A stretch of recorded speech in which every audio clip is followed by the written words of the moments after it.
El gato negro, por Edgar Allan Poe. No espero ni pido que alguien crea en el extraño, aunque siempre relato que me dispongo a escribir. Loco estaría si lo esperara, cuando mis sentidos rechazan su propia evidencia. Pero no estoy loco, y sé muy bien que esto no es un sueño. Mañana voy a morir y quisiera aliviar hoy mi alma. Mi propósito inmediato consiste en poner de manifiesto, simple, sucintamente y sin comentarios, una serie de episodios domésticos. Las consecuencias de estos episodios me han aterrorizado, me han torturado y por fin me han destruido, pero no intentaré explicarlos. Si para mí han sido horribles, para otros resultarán menos espantosos que barrocos. Más adelante, tal vez aparecerá alguien cuya inteligencia reduzca mis fantasmas a lugares comunes, una inteligencia más serena, más lógica y mucho menos excitable que la mía, capaz de ver en las circunstancias que temerosamente describiré un vulgar sucesión de causas y efectos naturales. Desde la infancia me destaqué por la docilidad y bondad de mi carácter. La ternura que abrigaba mi corazón era tan grande que llegaba a convertirme en objeto de burla para mis compañeros. Me gustaban especialmente los animales y mis padres me permitirían tener una gran variedad. Pasaba a su lado la mayor parte del tiempo y jamás me sentía más feliz que cuando le daban de comer y lo acariciaba. Este rasgo de mi carácter creció conmigo, y cuando llegué a la virilidad se convirtió en una de mis principales fuentes de placer. Aquellos que alguna vez han experimentado cariño hacia un perro fiel y sagaz no necesitan que me moleste en explicarles la naturaleza o la intensidad de la retribución que recibía. Hay algo en el generoso y abnegado amor de un animal que llega directamente al corazón de aquel que con frecuencia ha probado la falsa amistad y la frágil debilidad del hombre. Me casé joven y tuve la alegría de que mi esposa compartiera mis preferencias. Al observar mis gustos por los animales domésticos, no perdí oportunidad de procurarme los más agradables de entre ellos. Teníamos pájaros, peces de colores, un hermoso perro, conejos, un monito y un gato. Este último era un animal de notable tamaño y hermosura, completamente negro y de una sagacidad asombrosa. Al referirse a su inteligencia, mi mujer en el fondo era un poco supersticiosa. Aludía con frecuencia a la antigua creencia popular de que todos los gatos negros son brujas metamorfoseadas. No quiero decir que lo creyera seriamente, y solo mencionó la cosa porque acabo de recordarla. Plutón, tal era el nombre del gato. Se había convertido en mi favorito y mi camarada. Solo yo le daba de comer y él me seguía por todas partes en casa. Me costaba mucho impedir que anduviera tras de mí en la calle. Nuestra amistad duró así varios años, en el curso de los cuales mi temperamento y mi carácter se alteraron radicalmente por culpa del demonio. Intemperancia.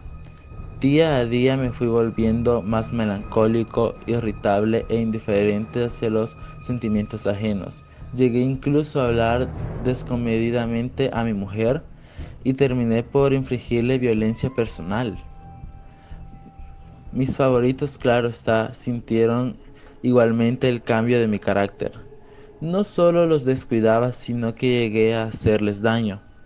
Hacia Plutón, sin embargo, conservé suficiente consideración como para abstenerme de maltratarlo, cosa que hacía con los conejos, el mono y hasta el perro cuando por casualidad o movidos por el efecto se cruzaban en mi camino. Mi enfermedad empeoró, se agravaba, pues ¿qué enfermedad es comparable al alcohol? Y finalmente el mismo Plutón, que ya estaba viejo y por tanto algo enojadizo, empezó a sufrir las consecuencias de mi mal humor. Una noche en que volví a casa completamente embriagado, después de una de mis correrías por la ciudad, Me pareció que el gato evitaba mi presencia. Lo alcé en brazos, pero asustado por mi violencia me mordió ligeramente en la mano. Al punto se apoderó de mí una furia demoníaca y ya no supe lo que hacía. Fue así como si la raíz de mi alma se separara de golpe de mi cuerpo. Una maldad más que diabólica, alimentada por la ginebra, estremeció por cada fibra de mi ser. Sacando del bolsillo del chaleco un cortaplumas, lo abrí mientras sujetaba al pobre animal por el pescuezo y deliberadamente le hice saltar un ojo. Enrojezco, me abrazó, tembló mientras escribía tan condenablemente atrocidad. Cuando la razón retornó con la mañana, cuando hubo disipado en el sueño los vapores de la orgía nocturna, sentí que el horror se mezclaba con el mordimiento y el remordimiento ante el crimen cometido. Pero mi sentimiento era débil y ambiguo. No alcanzaba a interesar el alma. Una vez más me hundí en los excesos y muy pronto ahogué en vino los recuerdos de lo sucedido. El gato, entre tanto, mejoraba poco a poco. Cierto que la órbita donde faltaba el ojo representaba un horrible aspecto, pero el animal no parecía sufrir ya. Se paseaba como de costumbre por la casa, aunque como es de imaginar, huía aterrorizado al verme. Me quedaba aún bastante de mi antigua manera de ser para seguir agraviado por la evidente antipatía de un animal, que alguna vez me había querido tanto. Pero ese sentimiento no tardó en ceder paso a la irritación. Y entonces, para mi caída final e irrevocable, se presentó el espíritu de la perversidad. La filosofía no tiene en cuenta a este espíritu, y sin embargo tan seguro estoy de que mi alma existe como de que la perversidad es uno de los impulsos primordiales del corazón humano, una de las facultades primarias indivisibles, uno de los dos sentimientos que dirigen al carácter del hombre. ¿Quién no se ha sorprendido a sí mismo 100 veces en momentos en que cometió una acción tonta o malvada por la simple razón de que no debía hacerlo? No hay en nosotros una tendencia permanente que enfrenta descaradamente al buen sentido, una tendencia a transgredir lo que constituye la ley por el hecho de este espíritu de perversidad se presentó, como he dicho, en mi caída final, y el insondable anhelo que tenía mi alma de vejarse a sí misma, de violentar su propia naturaleza, de hacerle mal por el mal mismo, me incitó a continuar y finalmente a consumar el suplicio que había infligido a la inocente bestia. Una mañana, obrando a sangre fría, le pasé un lazo por el pescuezo y la ahorqué en la rama de un árbol. La ahorqué mientras las lágrimas manaban de mis ojos y el más amargo remordimiento me apretaba el corazón. La ahorqué porque recordaba que me había querido y porque estaba seguro de que no me había dado motivo para matarlo. La ahorqué porque sabía que él, al hacerlo, cometía un pecado mortal que comprometería mi alma hasta llevarla, si ello fuera posible, más allá del alcance de la infinita misericordia del Dios más misericordioso y más terrible. La noche de aquel mismo día en que cometí tal cruel acción, me despertaron gritos de incendio. Las cortinas de mi cama eran una llama viva y toda la casa estaba ardiendo. Con gran dificultad pudimos escapar de la conflagración, mi mujer, un sirviente y yo. Todo quedó destruido, mis bienes terrenales se perdieron y desde ese momento tuve que resignarme a la desesperanza. No incurriré en la debilidad de establecer una relación de causa y efecto entre el desastre y mi criminal acción, pero estoy detallando una cadena de hechos y no quiero dejar ningún eslabón incompleto. Al día siguiente del incendio acudí a visitar las ruinas, salvo una. Las paredes se habían desplomado, la que quedaba en pie era un tabique divisorio de poco espesor, situado en el centro de la casa, y contra el cual se apoyaba antes la cabecera de mi lecho. El enunciado había quedado a salvo de la acción del fuego, cosa que atribuía a su reciente aplicación. Una densa muchedumbre habíase reunido frente a la pared y varias personas parecían examinar parte de la misma con gran atención y detalle. Las palabras extraño, curioso y otras similares excitaron mi curiosidad. Al aproximarme vi que en la blanca superficie, grabada como un bajorrelieve, aparecía la imagen de un gigantesco gato. El contorno tenía una nitidez verdaderamente maravillosa. Había una soga alrededor del pescuezo del animal. Al descubrir esa aparición, ya que no podía considerarla otra cosa, me sentí dominado por el asombro y el terror, pero la reflexión vino luego en mi ayuda. Recordé que había ahorcado al gato en el jardín continuo a la casa. Al producirse la alarma del incendio, la multitud había invadido inmediatamente el jardín. Alguien debió de cortar la soga y tirar al gato en mi habitación por la ventana abierta. Sin duda habían tratado de despertarme de esa forma. Probablemente la caída de las paredes comprimió a la víctima de mi crueldad contra el enlucidio recién aplicado, cuya cal, junto con la acción de las llamas y el amoníaco del cadáver, produjo la imagen que acababa de ver. Si bien en esta forma quedó satisfecha mi razón, ya que no mi conciencia sobre el extraño episodio, lo ocurrido impresionó profundamente mi imaginación. Durante muchos meses no pude liberarme del fantasma del gato, y en todo ese tiempo dominó mi espíritu un sentimiento informe que se parecía, sin serlo, al remordimiento. Llegué al punto de lamentarme la pérdida del animal y buscar, en los viles antros que habitualmente frecuentaba, algún otro de la misma especie y apariencia que pudiera ocupar su lugar. Una noche en que, borracho a medias, me hallaba en una taberna más que infame, reclamó mi atención algo negro posado sobre uno de los enormes toneles de ginebra que constituían el principal moblaje del hogar. Durante algunos minutos había estado mirando dicho tonel y me sorprendió no haber advertido antes la presencia de las manchas negras en lo alto. Me aproximé y la toqué con la mano. Era un gato negro muy grande, tan grande como Plutón y absolutamente igual a este, salvo un detalle: Plutón no tenía el menor pelo blanco en el cuerpo, mientras este gato mostraba una vasta, aunque indefinida mancha blanca que le cubría casi todo el pecho. Al sentirse acariciado, se enderezó prontamente. Ronroneando con fuerzas, se frotó contra mi mano y pareció encantado de mis atenciones. Acababa, pues, de encontrar el animal que precisamente andaba buscando. De inmediato propuse su compra al tabernero, pero me contestó que el animal no era suyo y que jamás lo había visto antes ni sabía de él. Continué acariciando al gato, y cuando me dispuse a volver a casa, el animal pareció dispuesto a acompañarme.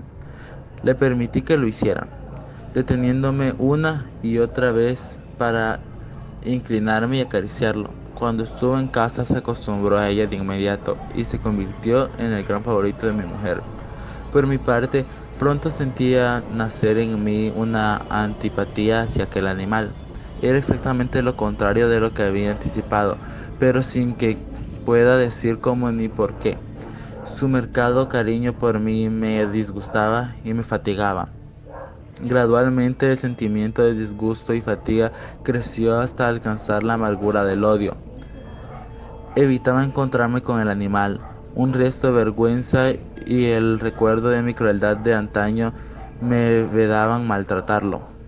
Durante algunas semanas me abstuve de pegarle o de hacerle víctima de cualquier violencia, pero gradualmente, muy gradualmente, llegué a mirarlo con inexpresable odio y a huir en silencio de su detestable presencia como si fuera una emanación de la peste.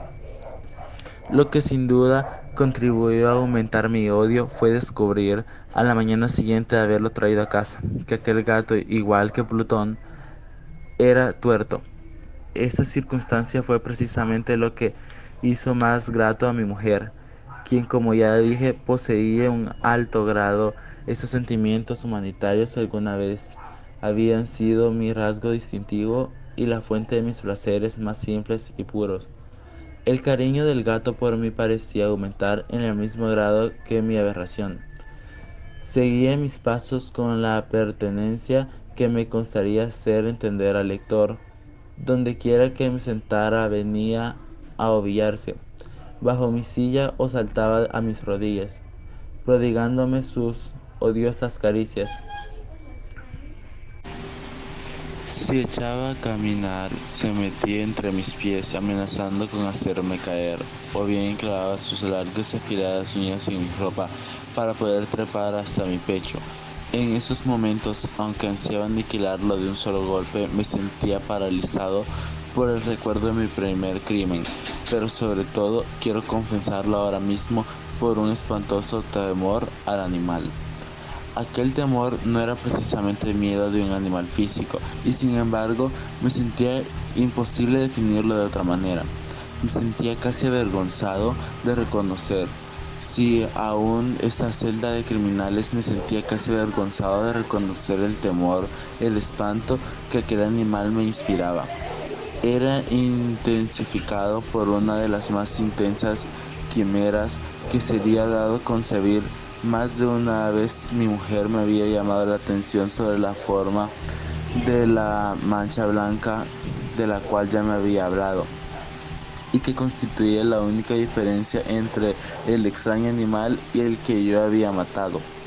El lector recordará que esta mancha, aunque grande, me había parecido un poco de forma indefinida, pero gradualmente, de manera tan imperceptible que mi razón luchó durante largo tiempo por rechazarla como fantástica. La mancha fue asumiendo un contorno de rigurosa precisión. Representaba ahora algo que me estremezco al nombrarlo, y por ello odiaba, temía y hubiera querido liberarme del monstruo. Si hubiese sido capaz de atreverme, representaba, digo, la imagen de una cosa atroz, siniestra, la imagen del patíbulo, o lúgubre y terrible máquina del horror y del crimen, de la agonía y de la muerte. Me sentí entonces más miserable que todas las miserias humanas.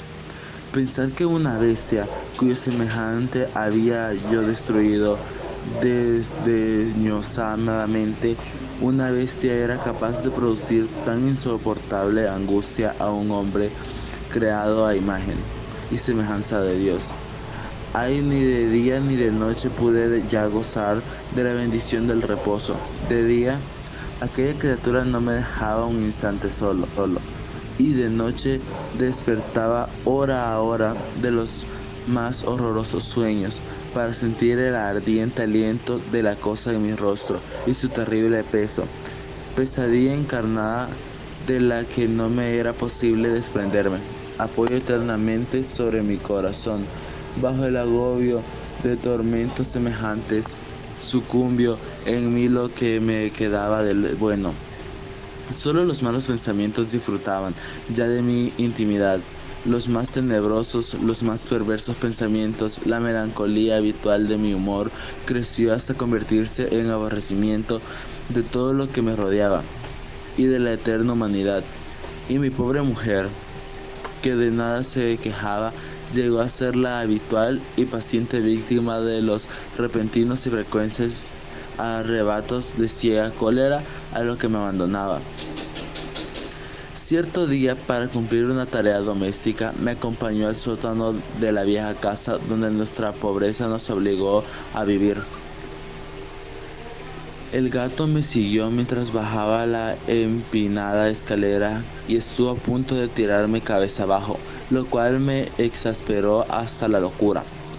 Alzando un ancha y olvidado en mi rabia los pueriles temores que hasta entonces había tenido mi mano, descargué un golpe que hubiera matado instantáneamente al animal de haberlo alcanzado. Pero la mano de mi mujer detuvo su trayectoria. Entonces, llevado por su intención a una rabia más que demoníaca, me zafé de su brazo y le hundí el hacha en la cabeza. sin un solo quejido, cayó muerta a mis pies. Cumplido este espantoso asesinato, me entregué al punto y con toda sangre fría a la tarea de ocultar el cadáver. Sabía que era imposible sacarlo de casa, tanto de día como de noche, sin correr el riesgo de que algún vecino me observara. Diversos proyectos cruzaron mi mente. Por un momento pensé en descuartizar el cuerpo y quemar los pedazos. Luego se me ocurrió cavar una tumba en el piso del sótano. Pensé también si no convenía arrojar el cuerpo al pozo del patio o meterlo en un cajón, como si se tratara de una mercadería común, y llamar a un mozo de cordel para que lo tirara de casa. Pero al fin di con lo que me pareció el mejor expediente y decidí emparedar al cadáver en el sótano, tal como se dice en los monjes de la Edad Media emparedaban a sus víctimas. El sótano se adaptaba bien a este propósito. Sus muros eran de material poco resistente y estaban recién revocados, con un mortero ordinario, que la humedad de la atmósfera no había dejado endurecer. Además, una de las paredes se veía la salencia de una falsa chimenea, la cual había sido rellenada y tratada de manera semejante al resto del sótano. Sin lugar a dudas, sería muy fácil sacar los ladrillos en esa parte, introducir el cadáver y tapar el agujero, como antes, de manera que ninguna mirada pudiese descubrir algo sospechoso. No me equivocaba en mis cálculos. Fácilmente saqué los ladrillos con ayuda de una palanca y luego de colocar cuidadosamente el cuerpo contra la pared interna, lo mantuve en esa posición mientras aplicaba de nuevo la mampostería en su forma original. Después de preocuparme, argamasa, arena y cerda, preparé un enlucido que no se distinguía del anterior y revoqué cuidadosamente el nuevo enladrillado. Concluida la tarea, me sentí seguro de que todo estaba bien. La pared no mostraba la menor señal de haber sido tocada. Había barrido hasta el menor fragmento de material suelto. Miré en torno triunfante y me dije: aquí por lo menos no he trabajado en vano. Mi paso siguiente consistió en buscar a la bestia causante de tanta desgracia, pues al final me había decidido a matarla. Si en aquel momento el gato hubiera surgido ante mí, su destino habría quedado sellado. Pero, por lo visto, el astuto animal, alarmado por la violencia de mi primer acceso de cólera, se cuidaba de parecer mientras no cambiara mi humor. Imposible describir o imaginar el maravilloso alivio que la ausencia de la destacada criatura trajo a mi pecho. No se presentó aquella noche, y así por primera vez desde su llegada a la casa pude dormir profundo y tranquilamente. Sí pude dormir, aun con el peso del crimen sobre mi alma. Pasaron el segundo y el tercer día y me atormentaron no volvía. Una vez más respiré como un hombre libre, aterrado. El monstruo había ido de casa para siempre. Ya no volvería a completarlo. Gozaba de una suprema felicidad y la culpa de mi negra acción me preocupaba muy poco. Se practicaron algunas averiguaciones, a las que no me costó mucho responder. Incluso hubo una perquisición en la casa, pero naturalmente no descubrieron nada. Mi tranquilidad futura me parecía asegurada. Al cuarto día del asesinato, un grupo de policías se presentó inesperadamente y procedió a una nueva y rigurosa inspección. Convencida de que mi escondrijo era impenetrable, no sentí la más leve inquietud. Los oficiales me pidieron que los acompañara en su examen. No dejaron hueco ni rincón sin revisar. Al final, por tercera o cuarta vez bajaron al sótano. Los seguí sin que me temblara un solo músculo. Mi corazón latía tranquilamente, como el de aquel que duerme en la inocencia. Me paseé de un lado al otro del sótano. Había cruzado los brazos sobre el pecho y andaba tranquilamente de aquí para allá. Los policías estaban completamente satisfechos y se disponían a marcharse. La alegría de mi corazón era demasiado grande para reprimirla. Ardía en deseos de decirle por lo menos una palabra como prueba de triunfo y confirmar doblemente mi inocencia. Caballeros, dije por fin, cuando el grupo subía la escalera, me alegró mucho de haber disipado sus sospechas. Les deseo felicidad y un poco más de cortesía. Dicho sea De paso, caballeros, esta casa está muy bien construida. En mi frenético deseo de decir alguna cosa con naturalidad, casi no me daba cuenta de mis palabras. Repito que es una casa de excelente construcción. Estas paredes... ¿Ya se marchaban ustedes, caballeros? Tienen una gran solidez. Y entonces, arrastrado por mis propias bravatas, golpeé fuertemente con el bastón que llevaba en la mano sobre la pared del enladrillado, tras de la cual se hallaba el cadáver de la esposa de mi corazón. Que Dios me proteja y me libre de las garras del archidemonio. Apenas había cesado el eco de mis golpes cuando una voz respondió desde dentro de la tumba.